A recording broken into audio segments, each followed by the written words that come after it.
Olá a todos, aqui professor Alex Moraes, trazendo a continuação da resolução do Provão Paulista Seriado de 2025. Estou resolvendo aqui as questões de matemática relativas ao terceiro ano do ensino médio. Para você que prestou o provão e pegou este caderno azul, estou resolvendo as questões especificamente deste caderno. O do laranja resolverei em vídeos futuros, lembrando que tem dois cadernos, um azul e o outro laranja. Perfeito? Muito bem. Já comecei a resolver. No outro vídeo eu já resolvi as 4 primeiras questões e agora eu vou dar andamento resolvendo as próximas 4 questões. Ou seja, hoje veremos a resolução das questões 5, 6, 7 e 8 do caderno azul. Muito bem, me acompanhe, vamos lá? Aí está então a quinta questão. Ela fala que a figura mostra o triângulo retângulo ABC em um ponto D pertencente ao lado AC. O comprimento dos segmentos AD, DC e BC são iguais a 7, 5 e 5 centímetros, respectivamente. Os valores dos ângulos do ângulo beta e de seno de alfa são, e aí você tem as 5 possíveis alternativas. Muito bem, vamos lá então, vamos começar a resolução. Aí está a nossa questão. Qual é o assunto aqui? Lembre-se que eu estou detalhando um pouquinho mais o vídeo, né? Porque eu mostro para você em qual parte da matemática se insere a questão. Nesse caso específico da questão 5, nós estamos estudando a correlação entre ângulos e lados em triângulos. É um assunto geralmente do primeiro ano do ensino médio. Você vê isso com profundidade. Quais são os contextos dentro desse assunto? Soma dos ângulos internos de um triângulo, você precisa lembrar daquela relação fundamental. Além disso, utilizar a relação ou as relações trigonométricas fundamentais, seno, cosseno, tangente. Perfeito? Legal. Identificado isso, você vai para o método de resolução. Qual é o método de resolução que eu estou utilizando? Estou utilizando aquele método por passos. Então, no primeiro passo nessa questão, aplicar a triangulação para encontrar o ângulo beta no triângulo BCD. Esse vai ser o meu primeiro passo.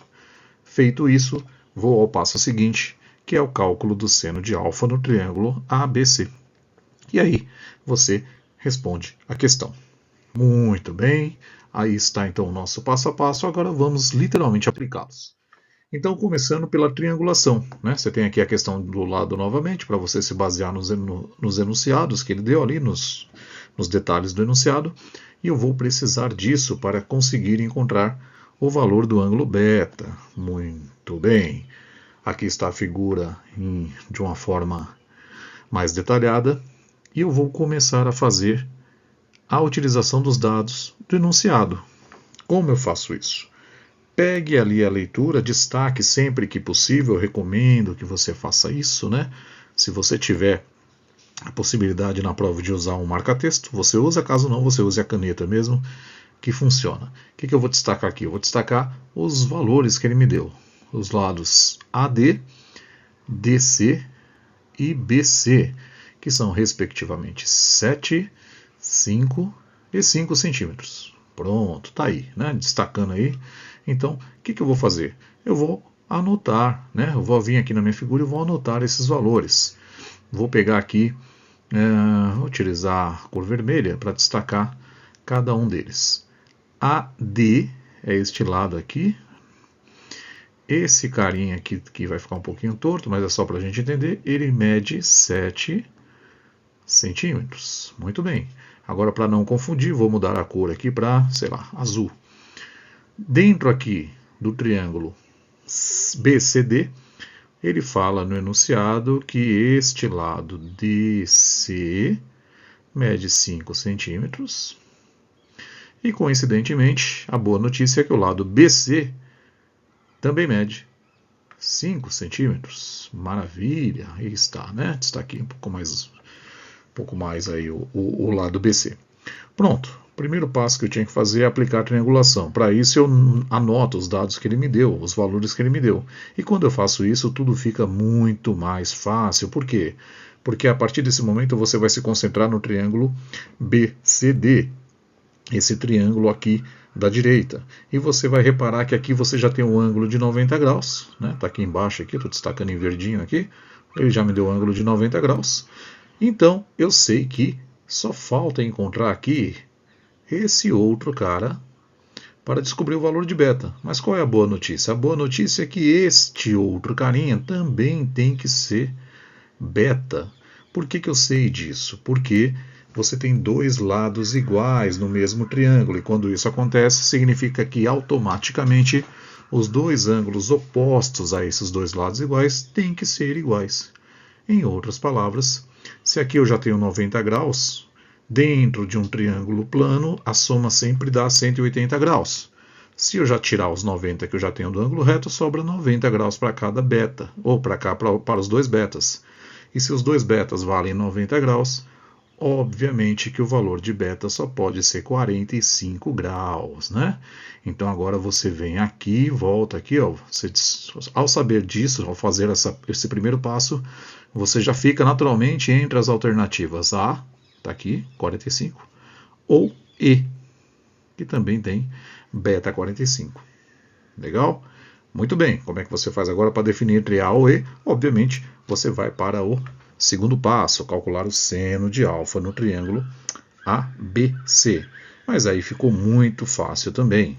Com certeza, aqui você vai saber identificar o que fazer, porque ao olhar para o triângulo grande, olhe só agora para o ABC, você repara que você tem aqui o valor de AC, que vai valer 12, e o valor de BC, que vale 5.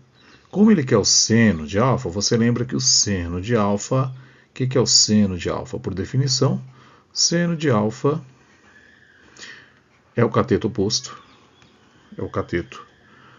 oposto, dividido pela hipotenusa. Esse é o valor, né? Essa é a definição de seno de qualquer ângulo, né? Só que você repara que ali você não tem o valor da hipotenusa, que é o AB. Mas isso não é um problema. Por quê? Porque você pode descobrir isso através do teorema de Pitágoras, que diz que a hipotenusa ao quadrado vai ser igual à soma dos dois catetos ao quadrado. Vou chamar de cateto 1 ao quadrado mais cateto 2 ao quadrado. Prontinho. E aí você identifica ali que a hipotenusa é justamente o AB, né? A hipotenusa ali é o AB, é o que você não tem. Então você deixa aqui hipotenusa ao quadrado, e aí você vai ter que o cateto 1 pode ser, por exemplo, 12, que é o lado AC, 12 ao quadrado, mais o outro lado, que é 5, 5 ao quadrado. Prontinho. O que significa isso? Que a sua hipotenusa ao quadrado vai ser igual 12 ao quadrado, 144, mais 25, que é o valor de 5 ao quadrado, 25. E se você fizer essa continha, vou fazer aqui para o lado, né? Vou separar aqui, ó, continuar a continha aqui organizado. Então nós temos que a hipotenusa ao quadrado, nada mais é que 169. Qual é o número positivo que é o quadrado da 169? Sem muito esforço, você descobre que é a raiz quadrada, ou seja, 13. Aí está o valor da hipotenusa, que por um acaso é o lado AB, que me faltava ali. Prontinho, volta aqui em cima e substitui. O cateto oposto ao ângulo alfa é 5, e a hipotenusa, que você acabou de encontrar, é 13.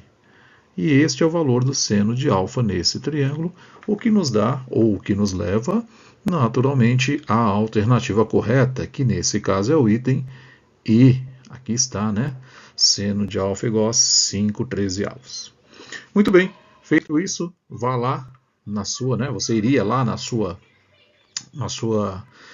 questão original e assinalaria, como nós já acabamos de ver, a letra E, que é a letra que contém a alternativa correta. Prontinho, questão 5 resolvida. Muito bem, vamos ao próximo. Aí está a questão 6, outra questão que envolve geometria. A figura mostra o triângulo ABC e um ponto D no lado BC. Os ângulos ABC e DAC são iguais a alfa. Está ali na figura. Os segmentos AC e BD têm comprimentos iguais a 6 e 5 centímetros, respectivamente. Pergunta: quanto vale o comprimento do segmento BC? Muito bem. Aí está, ou melhor falando, aí estão as 5 alternativas. Bom, a questão está aí novamente. quais são os conceitos cobrados aqui? Basicamente, o principal, a semelhança entre triângulos, a semelhança de triângulos, né? E dentro da semelhança, o que você tem que fazer? Aplicação dos conceitos de semelhança de figuras planas, que no caso são os 2 triângulos, ou os 3 triângulos que você está vendo aí, e o método de resolução, qual vai ser? Primeiro passo, aplicar a triangulação para encontrar os ângulos congruentes nos triângulos ABC e ACD, tá bom? Muito bem. E o segundo passo? Montar as proporções de semelhança entre os lados correspondentes. Isso é totalmente dependente do primeiro passo. Não tem como fazer o 2 sem fazer o 1. E após você fazer o 2, naturalmente você vai para a resolução. Resolver a igualdade de frações obtidas no passo anterior. Muito bem, vamos lá então, vamos começar. Primeiro passo, aplicar a triangulação para encontrar os ângulos congruentes. Lembre-se que a semelhança de triângulos depende totalmente de você encontrar os ângulos congruentes entre os triângulos. Muito bem, quais são os 2 triângulos que me interessam aqui? O grande, o ABC, e aquele ali de baixo, o ACD. Esses 2 que me interessam, né? Eu não vou utilizar diretamente o ABD, tá bom? Apesar de ele estar ali inserido, não irei precisar diretamente dele, tá? Bom, como é que a gente faz isso? Vamos começar então marcando os ângulos, ou encontrando os ângulos congruentes. Vou destacar isso utilizando aqui a caneta vermelha. Bom, veja, você já tem 2 ângulos, né, onde já tem um par de ângulos congruentes, que são, obviamente, o ângulo alfa aqui, tá? Agora, se você olhar bem o que está acontecendo, você vai ver que este vértice C, ele é o vértice comum tanto ao triângulo grande quanto ao triângulo ACD. O que significa isso? Que esses 2 triângulos possuem esse vértice como congruente. Os 2 possuem o mesmo valor neste vértice aqui, tá? Então, repare que aqui ele é o mesmo ângulo para ambos. E se isso é verdade, com certeza absoluta, o terceiro, né, ou seja, se eu destacar aqui, se eu fizer uma marcação tripla aqui para destacar a diferença entre os ângulos, né, esse ângulo aqui, ele vai ser congruente com todo esse ângulo aqui que envolve até o alfa, né? Então eu vou marcar aqui embaixo para não atrapalhar, seria todo esse ângulo aqui, tá? Então pronto, eu achei aí os ângulos congruentes nos 2 triângulos. É o primeiro passo que eu tinha que fazer, está feito. Muito bem, feito o primeiro passo, eu posso ir para o segundo, montar as proporções de semelhança entre os lados correspondentes. E aqui, obviamente, você vai utilizar aqueles 2 lados que te convém, que é, né, o primeiro par de lados que você vai utilizar é onde você tem as informações, e o segundo par é aquele onde você quer achar a pergunta, onde está embutido a pergunta do exercício. Neste caso aqui, quais são os pares que me interessam? Então vamos aqui, né? Vou montar aqui em cima. O primeiro par, obviamente, são os 2 lados que estão de frente para o ângulo alfa.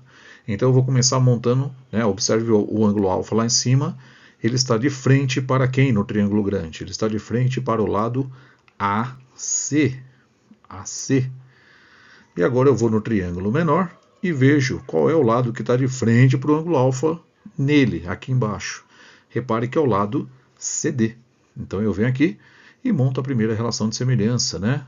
AC está para CD. Prontinho, montado.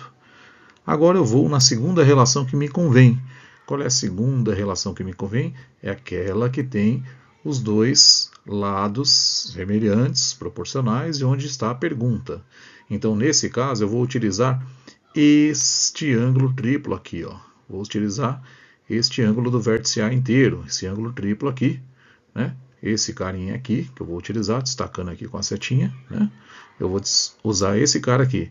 Esse ângulo triplo está de frente para quem no grande? Está de frente para o lado BC. Então, aqui em cima são os dados do triângulo grande. Então, aqui é BC. E embaixo você tem o lado que está de frente para o ângulo triplo no triângulo menor. Aqui, ó, que nada mais é que novamente o AC. Pronto, montei aí as 2 semelhanças que me convém, né?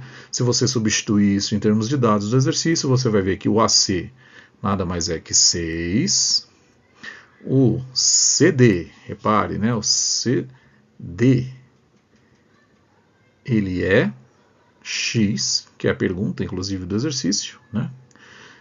Aí do outro lado você tem BC. BC, nesse caso, é 5 mais x sobre o lado AC, que novamente é 6. Aí está, né, a montagem da proporção de semelhança entre os lados correspondentes. Então veja que elas, né, essas duas igualdades aqui são fortemente dependentes dos ângulos congruentes. Sem eles, você não tem como montar de forma correta. Pronto, lá a parte mais difícil já foi. Agora você resolve essa igualdade de frações aqui do lado direito da seta. Então, de novo, né? Você vai pegar essa igualdade de frações que está aqui, vou destacar aqui em vermelho, eu vou resolver essa igualdade aqui. Então, aqui, agora é uma questão de você aplicar a resolução de igualdade de frações. Como é que eu resolvo toda a igualdade de frações? Multiplico em cruz, multiplico em x, né? Chame como for. Então, o que eu vou fazer aqui? Eu vou multiplicar esse cara com esse carinha, né? O denominador do primeiro com o numerador do segundo. Então, se você fizer isso, você tem que, já fazendo direto aqui, x vezes, aí como você tem dois termos ali, você tem que abrir parênteses, 5 mais x, eu ia colocar, cuidado com a ordem que importa, né? Eu já ia colocar errado aqui. Você tem 5 mais x, e isso é igual à segunda multiplicação que você faz aqui, ó, cruzando aqui, usando caneta preta para destacar, 6 vezes 6, né? Que no caso aqui vai ser 30 aí, 6 já fazendo direto. Pronto, você começou a resolver sua questão e agora você continua desenvolvendo a álgebra, né? Aqui você faz aqui a distributiva, mais conhecida como chuveirinho, né? X vezes 5 dá 5x, 5x, e mais x vezes x, x ao quadrado. Isso continua sendo igual a 36. Prontinho, né? Agora o próximo passo, obviamente, é você reorganizar esta linda equação do segundo grau. Então eu vou deixar tudo do lado do x positivo, do x quadrado positivo. Então se você fizer isso, você vai ter que x ao quadrado mais 5x menos 36, né? Você pega o 36 e passa para o outro lado, ele está positivo, vem negativo. Do outro lado não ficou ninguém, igual a zero. Uma típica equação do segundo grau, perfeito? Aqui você, nessa altura do campeonato, é óbvio que você sabe resolver essa equação. Tem mais de uma forma de resolver, a maioria deve usar o Bhaskara, né? Mas eu vou utilizar soma e produto. E ao utilizar soma e produto, a soma tem que dar menos 5, a multiplicação menos 36. Eu chego rapidamente nas duas raízes, que eu vou chamar de x1, e ela vai ser ou 4, ou a outra raiz que você vai encontrar é menos 9. Prontinho. Aí estão as duas raízes que advêm desta conta, desta equação do segundo grau. Como eu estou na geometria, o que me interessa é o valor positivo. Então, o x ali que eu estou procurando, né? O CD, esse cara aqui, ele vale 4. Prontinho. E aí eu consigo resolver a minha questão. Lembra que a pergunta é quanto vale o lado BC? Se você olhar lá para a figura, o lado BC é 5 mais 4. Em outras palavras, a alternativa correta ao final da questão vai ser 9 centímetros. 9 centímetros, né, que é a unidade ali.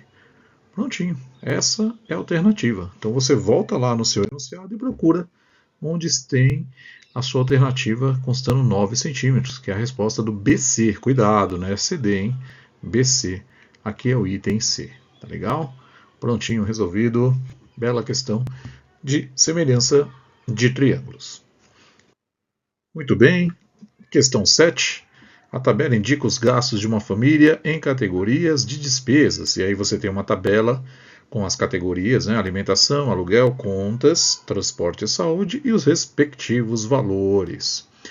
Ao representar os gastos usando um gráfico de pixel, também conhecido como gráfico de setores, obtém-se o gráfico a seguir. E aí você tem a distribuição dos setores circulares. E ele pergunta qual é a legenda correta para esse gráfico que está indicado. Bom, qual é o conceito aqui que está sendo cobrado basicamente, né? Você tem aqui o conceito de áreas e ângulos em um círculo. Muito bem. Como você vai trabalhar esse conceito? Correlacionando um setor circular ao seu ângulo correspondente. Basicamente é isso que nós temos que fazer. Como é que a gente faz isso? Qual é o método de resolução sugerido? Primeiro passo, relacionar os valores da tabela com as legendas. Depois você identifica as proporções entre os valores relacionados e as áreas de cada setor circular. E o terceiro passo, se você quiser muito, se achar necessário, calcular, utilizando uma regra de 3 simples, os valores dos ângulos em função dos valores tabelados. Mas esse terceiro passo aqui não é necessário porque ele não pergunta nada com relação à grandeza angular, né, em termos de valores. Tá bom? Bom, vamos lá então. Aqui está novamente a figura, e aqui é um tipo de questão que eu indico que você faça de uma forma mais direta, né? Simplesmente correlacionando os valores da tabela com as áreas dos setores circulares. Como é que você faz isso? Basta lembrar que aqui a relação é direta. Quanto maior o valor, maior a área do setor circular. Se você observar bem aqui, a alimentação, que é o maior valor, ele vai corresponder naturalmente a esse setor circular laranja aqui, né? Então eu vou destacar aqui, ó, ALI, alimentação, certo? Seguindo o mesmo raciocínio, o segundo maior valor, 750, corresponde ao segundo maior setor circular, ou seja, esse que está aqui em verde claro, né? Esse aqui seria então o aluguel, ALU, tá? O aluguel. E seguindo esse mesmo raciocínio, o terceiro maior valor, 600, ele corresponde ao terceiro maior setor, que nesse caso aqui é o cinza. Então aqui seria o setor relacionado às contas, CON, né? E seguindo o mesmo raciocínio, saúde. Cuidado, saúde é o penúltimo. Então ele é aqui esse setor em rosa, saúde. E aqui sobra o transporte como o menor setor, porque tem o menor valor, transporte. E agora tudo que você tem que fazer é correlacionar as legendas com os respectivos setores. A alimentação é o maior, em laranja. Então você teria aqui ou o item B, ou o item D, ou o item E. E aí você continua. O aluguel é o segundo maior, né? Então ele também é o verde claro. Então agora você fica entre D e E. E se você continuar, contas é o terceiro maior, é o cinza. Ainda você ficaria entre D e E, só que o saúde resolve a questão. Então você tem que a alternativa correta nesse caso, após a análise dos setores, é justamente a alternativa D. Prontinho. Tá aí, simples assim. Questãozinha muito boa. Parece boba, mas não é, porque envolve vários conceitos relacionados aí à estatística, à área, tudo na mesma questão, tá bom? Prontinho, resolvido. Vamos ao próximo. O gráfico a seguir apresenta a quantidade de filmes disponibilizados em uma plataforma de streaming ao longo de alguns anos. Em qual dos anos aconteceu o maior aumento percentual no número de filmes disponibilizados em relação ao ano anterior? E aí você tem as 5 possíveis alternativas. Atenção à pergunta do enunciado. Em qual dos anos aconteceu o maior aumento percentual? Perfeito? Muito bem. O que eu preciso então para resolver esse tipo de questão? Obviamente você vai precisar fazer análise gráfica e, consequentemente, aplicar o conceito de porcentagem. Tá? Para isso, preciso fazer a leitura e a interpretação gráfica, obviamente, e logo depois o conceito de variação percentual aplicado nessa interpretação gráfica. Certo? Basicamente, esse vai ser o método de resolução, ou seja, analisar a taxa de variação em função das inclinações das retas e depois aplicar o cálculo da taxa de variação percentual nas regiões de maior inclinação. Perfeito? Muito bem, façamos cada passo em detalhes. Primeiro passo: analisar a taxa de variação em função das inclinações das retas no gráfico. Bom, aqui tudo que você tinha que fazer, ou lembrar, ou associar, é que quanto maior a inclinação entre 2 anos consecutivos, maior será a taxa de aumento percentual. Então, quanto maior a inclinação, maior o aumento percentual. Perfeito? Se você reparar bem, só tem dois candidatos, dois intervalos candidatos a serem o maior aumento percentual. Ou são os anos entre 2019 e 2020, ou 2020 e 2021. Prontinho, essa seria a análise que você teria que fazer. Agora que você já decidiu qual dois intervalos que você vai analisar, você aplica o cálculo da taxa de variação percentual nessas regiões. Muito bem, façamos isso junto. Vamos começar então utilizando ou calculando o aumento percentual entre o ano, o primeiro intervalo candidato, 2019 e 2020. Repare que a inclinação aqui dessa reta é consideravelmente grande, tá? Então, como é que eu vou fazer? Vou chamar este cálculo e farei agora de V1, variação 1, tá? Você pode chamar do que quiser, obviamente. Eu chamo de V1. E como é que você faz esse cálculo? Pegue o valor maior, 2.625, 2.625, que corresponde ao número de streams no ano de 2020, e subtraia do valor menor, que é o de 2019, 2.100. Pronto, aqui que você faz a conta. Tudo isso depois você divide pelo menor valor, que é 2.100, 2.100. E lembre-se de o resultado dessa conta você multiplicar por 100%. Já vai te dar o valor aí em porcentagem. Pronto, simples assim. Tá aí, né? Se você fizer essa conta com muita calma, em cima 2.625 menos 2.100 dá 525. 525. Esse valor você vai dividir por 2.100 e o resultado você vai multiplicar por 100%. Bom, para economizar tempo e espaço, já fiz essa conta, você faria exatamente essa conta. 525 dividido por 2.100 vai dar 1/4, e isso vezes 100 vai dar 25%. Esse é o valor do aumento percentual entre os anos de 2019 e 2020. E agora, vou fazer a mesma conta, o mesmo cálculo para o intervalo sequente, que eu vou colocar aqui em vermelho, ó. De 2020 a 2021. Por quê? Porque tem uma inclinação também considerável, muito parecida. Não sei qual é a maior, se é que tem alguma maior. Então agora vamos realizar exatamente a mesma conta que eu fiz ali para a chave 1. Vou chamar esse de V2. E o V2, novamente, o valor da quantidade de streams em 2021, que era 3.150. Subtrai da quantidade em 2020, que é 2.625. 625.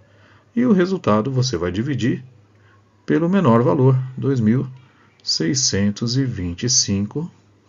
Lembrando que, ao final de tudo isso, você multiplica por 100% para já dar a resposta em porcentagem. Muito bem. Bom, se você fizer a conta aqui em cima, novamente você chega em 525, Opa, parece que vai dar o mesmo valor do V1. Só que não, porque aqui embaixo muda o valor. Aqui é 2.625. E ainda você tem que multiplicar o resultado final por 100% para já dar a resposta em porcentagem. Bom, se você fizer isso, 525 por 2.625 dá 1/5, e 1/5 vezes 100, isso vai te dar 20%. Olha só, Parecia que eram iguais, mas não são. A maior variação ocorreu nesse intervalo V1, que corresponde aqui, Esse aqui que eu estou chamando de V1, que corresponde aos anos entre 2019 e 2020. Enquanto aqui o V2, que está em vermelho, ele corresponde ao segundo maior intervalo de crescimento, tá? Então a pergunta é: em qual dos anos aconteceu o maior aumento percentual no número de filmes disponibilizados em relação ao ano anterior? Foi exatamente em 2020, foi aqui, em 2020, porque cresceu 25%. Prontinho, agora que você fez essa conta, você volta no enunciado e assinala a questão correta, que é exatamente o item A. Pronto, aqui, ó. Resolvido. É isso. finalizado. Aqui está novamente o convite, página no Instagram, várias questões, todas ali para treino e a maioria com a sua resolução. Para quem estiver vendo o vídeo fora do YouTube, também tem a página do projeto no YouTube. Lá, a minha página é Matemática e Física. O convite está feito. Se puder, dê aquela força. Valeu, grande abraço, até o próximo vídeo.